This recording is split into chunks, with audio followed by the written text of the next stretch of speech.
Key concepts in crime, law, and deviance. Crime, law, and deviance are central topics in sociology and criminology, shaping societies through norms, regulations, and enforcement mechanisms. While crime involves actions that violate legal statutes, deviance encompasses behaviors that stray from social norms, even if they are not illegal. Law serves as the structured system that defines and regulates both, influencing social order and individual behavior. Understanding these concepts provides insight into how societies function, control, and evolve in response to challenges. Deviance refers to behaviors that violate societal norms, whether formally codified or informally expected. What is considered deviant varies across cultures and time periods, influenced by shifting moral, political, and economic contexts. Public nudity, for instance, is widely regarded as deviant in most societies, yet it is accepted in designated spaces such as nudist beaches. Similarly, tattoos were once seen as symbols of rebellion in Western cultures, but are now mainstream. Sociologists differentiate between primary deviance, which involves minor infractions, such as shoplifting once in adolescence, and secondary deviance, where individuals adopt a deviant identity due to societal reactions, such as someone labeled a delinquent continuing to engage in criminal activity. Crime is a specific form of deviance that breaks legal codes established by governing bodies. Crimes are often classified based on their severity, ranging from infractions and misdemeanors to felonies. Speeding is a common infraction that results in fines, while vandalism or petty theft can be considered misdemeanors with more significant legal consequences.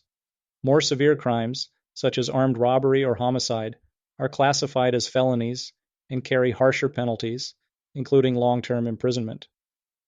White-collar crimes, including corporate fraud and tax evasion, contrast with street crimes like burglary and drug offenses, yet both can have profound social and economic impacts. The legal system determines punishments according to the perceived harm and intent behind the offense, reflecting broader societal values. Law functions as a formal mechanism of social control, defining acceptable behavior and prescribing sanctions for violations. It reflects the dominant moral and political ideologies of a society, changing over time in response to cultural shifts and movements. Laws against same-sex marriage, once widely enforced, have been overturned in many countries to align with evolving social attitudes. Similarly, legal restrictions on recreational cannabis have been relaxed or lifted in several jurisdictions, reflecting changing perceptions of drug use. The enforcement of laws, however, can be influenced by power dynamics, leading to disparities in justice, such as the disproportionate arrest rates for drug offenses among minority populations despite similar usage rates across demographic groups. Several theories attempt to explain why individuals commit crimes. Biological perspectives suggest genetic or neurological factors, with studies linking certain brain structures to impulsive behavior. Psychological approaches emphasize personality traits and mental health conditions, as seen in cases where individuals with antisocial personality disorder engage in repeated criminal activity. Sociological theories, such as strain theory, argue that crime arises from blocked opportunities, as seen in impoverished communities where youth turn to illegal activities like drug dealing due to lack of employment.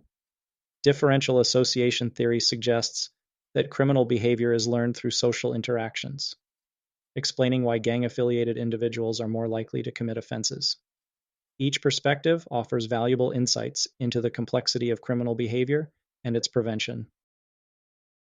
Labeling theory highlights the impact of societal reactions on individuals who engage in deviant behavior. Once a person is labeled as a criminal or deviant, they may face stigma that affects their social opportunities and personal identity. A person convicted of theft may struggle to secure employment due to their criminal record, leading them to resort to further criminal behavior. This self-fulfilling prophecy can also be seen in schools, where students labeled as troublemakers may embrace delinquency due to negative reinforcement. Understanding this process reveals how social responses shape criminal trajectories and rehabilitation efforts. The criminal justice system is composed of law enforcement, courts, and correctional institutions, working collectively to address crime and administer justice. Policing strategies range from community-based approaches, where officers build relationships with residents, to aggressive law enforcement tactics such as stop and frisk, which have been criticized for disproportionately targeting minorities. The judicial system determines guilt and assigns penalties, sometimes influenced by mandatory sentencing laws that remove judicial discretion. Correctional facilities focus on punishment, rehabilitation, or both, as seen in Norway's prison system, which prioritizes rehabilitation through education and vocational training, contrasting with the punitive approach of many U.S. prisons. The effectiveness of the system is often debated, particularly regarding issues of fairness, racial disparities, and recidivism. White-collar crime, often committed by individuals in professional or corporate settings, includes fraud, insider trading, and embezzlement.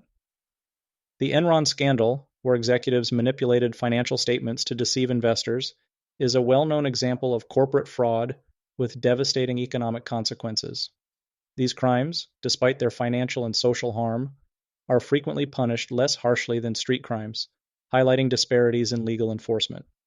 Corporate crime, which involves illegal activities by businesses, can result in environmental damage, financial crises, and labor exploitation.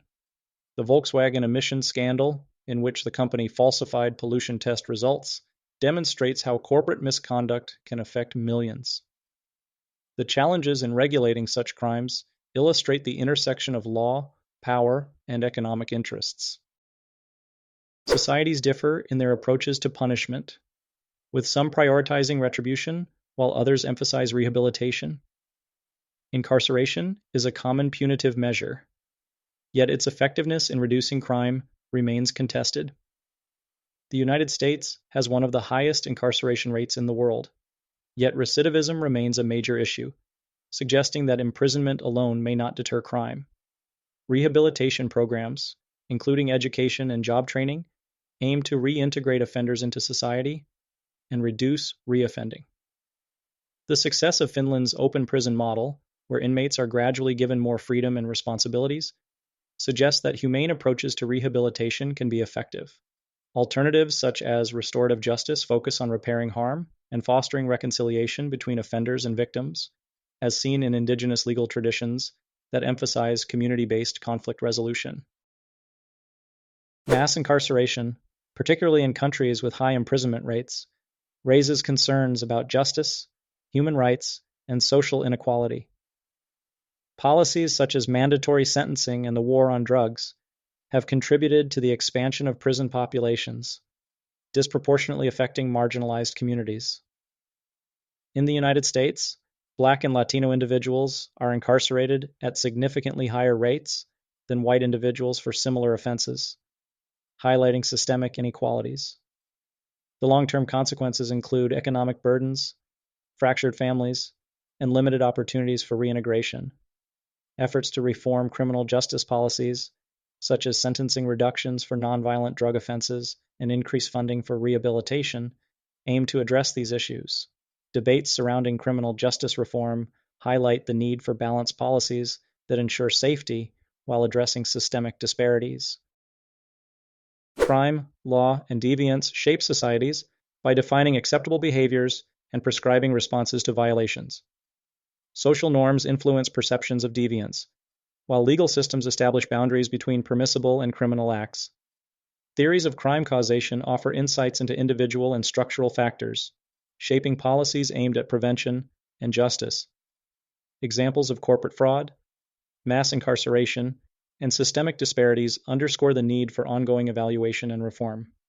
Understanding these concepts helps navigate the complexities of law, justice, and social order in an evolving world. Stay tuned for more insights into business and the social sciences. If you found this overview helpful, don't forget to like, subscribe, and comment on future topics you'd like us to cover. I'm Dr. Dag, wishing you a fantastic day ahead.